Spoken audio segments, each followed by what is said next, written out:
Napipisil naman ng Duterte bloc sa Senado na isabak sa Senate presidency ang isa sa kanilang manok, si Senador Amy Marcos o di kaya ay si Senador Bongo.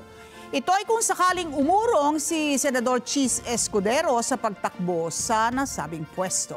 Nagbabalik si Mean Corvera para sa balitang yan. Posibleng isa sa mga miyembro ng Duterte bloc sa Senado ang tumakbo sa pagka-Senate President sa pagbubukas ng sesyon ng 20th Congress sa July 28. Yan ay kung uurong si Senator Francis Escudero sa Senate Presidency race. Ayon kay Senador Ronald De La Rosa, ilan sa kanilang napipisil na isabak sina Senator Amy Marcos at Christopher Bongo. Kung halimbawa ayaw ni Chis na maging Senate President, then our second option is somebody from within that Duterte 7 na aming ipupus.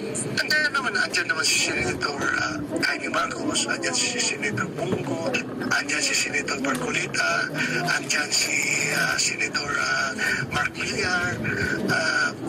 Anybody can become Senate President. Sir, provided he's being supported by 13 senators. Pero naniniwala si De La Rosa na hindi naaatras pa si Escudero.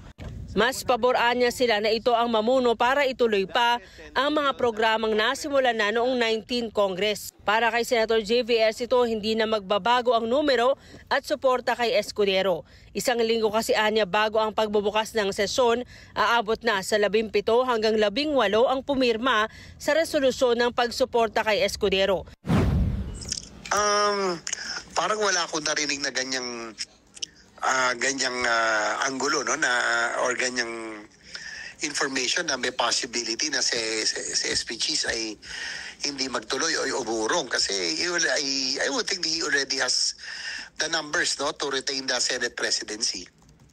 Nung ang pumirma ako nasa 14-15 na eh. So I would think na kasi mas alam nila na I think SPGs has the numbers siguro kaya mas madadagdagan pa yan.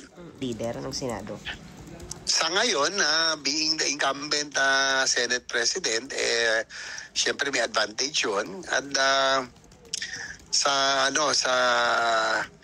mga nakausap ko rin na mga colleagues, hindi naman ko nakausap lahat because breaking, pero sa mga may chance akong nakausap, mukhang KSP chista sila. Naniniwala siyang mas pinili na makasamahan si Escudero dahil malaking advantage ang pagiging abogado nito sa papalapit na impeachment trial. Kung talagang magtuloy na yung impeachment trial because these are court proceedings, no? Lahat naman kami, no? We are versed with the parliamentary rules, pero iba po yung court proceedings, no? How can parang mahirap yata mag-issue ng court rulings kung hindi ka abogado. So I think malaking advantage kung si SPGs kasi nga abogado siya. Mean Corvera para sa Mata ng Agila, matatag, matapang, matapat.